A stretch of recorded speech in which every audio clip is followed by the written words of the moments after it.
Hey guys, Derek here with another video. So I've been doing a lot of PlayStation 3 collecting, actually just like 7th gen in general collecting. And like now that I've done like quite a bit of it, I think my collecting is probably going to be coming to an end here. But anyways, I just wanted to I guess kind of do some videos like I did with the Wii for the PlayStation 3. Now that I think some people are starting to get into PS3 collecting, and then kind of like with the Wii, the whole library of games hasn't really been like fleshed out, and people are speculating on what are going to be like the hard to find games. And I think I've got some good candidates, and I just wanted to share with you guys. So if you do end up being a PS3 collector or something, you can look for these games now, because I think pretty positive a lot of these games are going to be games that are going to be fairly sought after in the future. So, um, like this first four I'm going to show, like three of them, a lot of these games I'll say are going to be imports, and that's why I think the PS3 is going to be kind of an interesting one to watch, because PS3 isn't region locked. So like it's really like the one console that you can play games from any region without anything special like done to the console. So you can just import a game and play it and be fine. So I think the English language countries are going to be doing a lot of like international collecting, and I think that's going to really make some of the hard to find games that used to usually just stay within one region become even harder to find. So that's kind of why I wanted to do this video too. So a lot of the games that I have are going to be non-North American releases, because a lot of PS3 games surprisingly didn't release in the US, and they released in like Europe, or they released in Hong Kong as like Asian version English language games. So yeah, I just wanted to share some of those, but I do have a couple of North American games, so I'll show those. So the PS3 did not have a lot of shooters on it, so I think just in general, shooters always become sought after games, because like initially they have low print runs, and then well, I guess relatively low print runs, and then people just want to play them.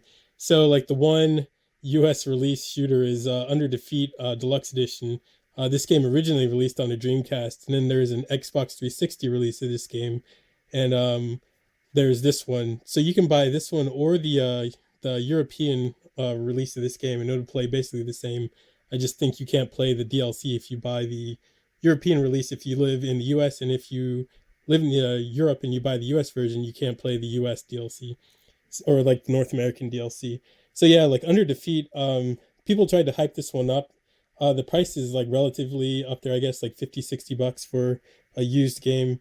But people are trying to drive it up to like $100 and all that. But there's so many copies on eBay these days that it's not like a rare game as people claim it to be. But like looking at VGCharts.com, the other shooters did not have like really good sales. So Caladrius Blaze was one that I'd shown gameplay of on this channel. This one's a pretty cool shooter. Like you can pick multiple characters, and each character has kind of like MMO-ish special attacks. Like you use them, and then like they have cooldowns, and then you can pick up orbs and stuff like that'll replenish those attack powers. And then yeah, the game's hard as balls though, but pretty fun. And then there was also Ketsui. I don't know like the entire name for this. If you just search like Ketsui PS3, you'll be able to find it. But this game is probably my favorite of the PS3 shooters, because it is like tough as nails, and it's kind of bullet hellish. And like the more you play it, the more continues that you're allowed to use, and then yeah, like the game becomes easier, I guess, the more you play it. So cool game. And then there's also Mamoru-Kun. This is another one where I don't know the full name, but Mamoru-Kun and PS3, you'll be able to find this game. And this game is basically like a Pocky and Rocky style shooter for the PS3. And yeah, this one was one probably like the easiest one to complete out of all of these. Like you really much beat this one in like 45 minutes. But yeah, guys, I think all those shooters will be sought after games. So we'll jump into these other games, and yeah. So the first game I'll show is one that people say is rare. I don't really think it's rare. I think it's kind of like a Earthbound situation, where it's a sought after game because it is not easy to come by in the wild, but you can find copies of this game usually up on like eBay or forums and stuff. That's going to be Africa, and There's also an Asian release version of this game where it's I think it's like the acting is in Cantonese or uh, I guess what other Chinese language there is, but it's subtitled in English. But there's also like a North American release of this game. So I think European collectors are going to want this game because I don't think it released in Europe and it's in English. So this will make this game sought after by multiple countries, which is kind of what I was talking about earlier. And then we've also got Class of Heroes 2G. This is a Gaijin Works release, and they only made like 3,000 copies or so, 3 or 4,000 copies. And this was through a pre-buy, kind of like what happened with Summon Night 5. And yeah, so this game, like I talked about, it's not region locked. So European collectors, well, I guess they could have got in on it during the initial pre-buy, but the whole working designs run was basically limited to North America. So European countries couldn't really get in on it. But Gaijin Works games, like I talked about, are region free. So, like I said, I think people are going to be jumping all over these games. All right, and the next two games I'm going to show are going to be games that only released in Europe, and within Europe, they only released in one country. So yeah, that's obviously with such a large market for the PS3, having these games released in one country doesn't really uh, bode well for collectability. Well, it doesn't really bode well for availability. So collectability is probably going to be fairly high. So Bloodbath is the first game. This is kind of like a third person action game. Like it's really gory, and yeah, I guess if you like games like God of War, you'll probably like this game. And then the other game is Kickass 2, which why this game was only released in I think it was Spain. Like it just doesn't make sense to me because while it's a licensed game, it's still a kick-ass game, and I think probably would have done well like with a general release. All right, and then the last games, all of them are going to be the Asian region language games that I was talking about. So these are all games that released in like Hong Kong or Korea, and they just happen to have like English subtitles to them. And they're games that were previously like if they did release in North America or Europe, they only released as like downloadable games. So like the physical releases happened in Asia. So first game up is going to be a game called Railfan, and this game is kind of interesting because it's like a train simulator. Like you're a train conductor, and you go from station to station, and like you manage like the keeping the train on time, hitting the stations, and like I guess just not going off the rails and stuff. And graphically, I think it's kind of like looking at Google Maps Street View. It's just like a bunch of screenshots that are like stitched together, and it basically looks like full motion video as you're playing the game. And like you can do external view, which I guess would be like a helicopter following the train or something.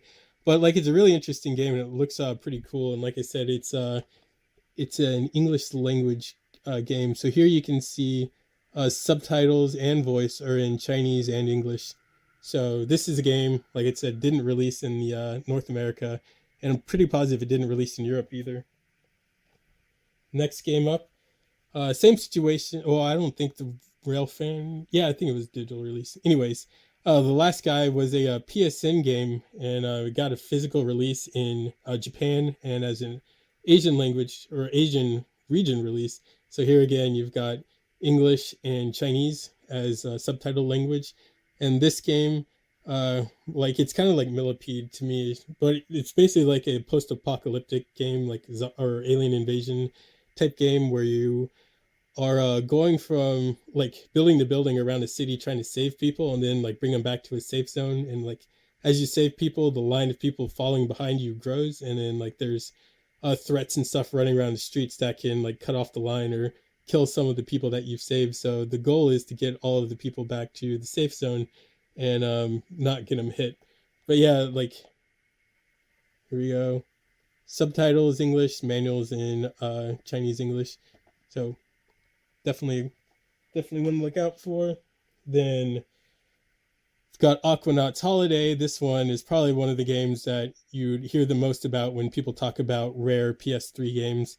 So this game is basically like the PS3 version of um, Everblue and Endless Ocean. I was like, Jesus, I just talked about these games, but it's like a underwater diving simulator game. It's pretty casual, laid back game where you can explore the oceans and stuff.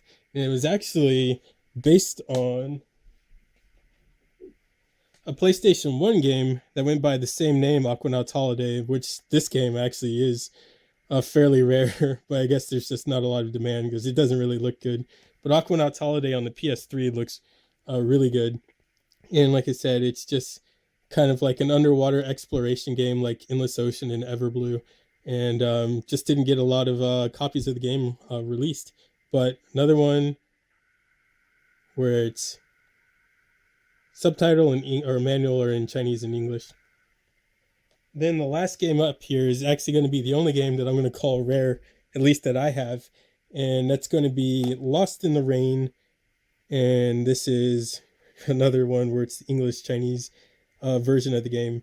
So there's quite a few Japanese copies of the game up, but all of the language and stuff is going to be in Japanese. We're here, like with the other ones, you get uh, at least the subtitles in English so you can follow along with the game's story.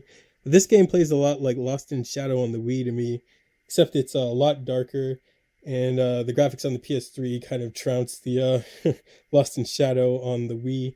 And like it's a very cool game, very atmospheric for sure. And I think this one will probably be one of the ones that a lot of people really want to get. Anyways, guys, that's the first video for my videos focusing on the PlayStation 3. I guess like going forward, I'll do games that are like worth it to add to your collection, and like games that are just fun to play on the PlayStation 3. And then at some point, I'll just do like a general speculative collector's guide, like I did on the Wii, just like collectible games, uncommon games, and then any other rare games if I come across them. Anyways, guys, hope you enjoyed the video, and thanks for watching. Later.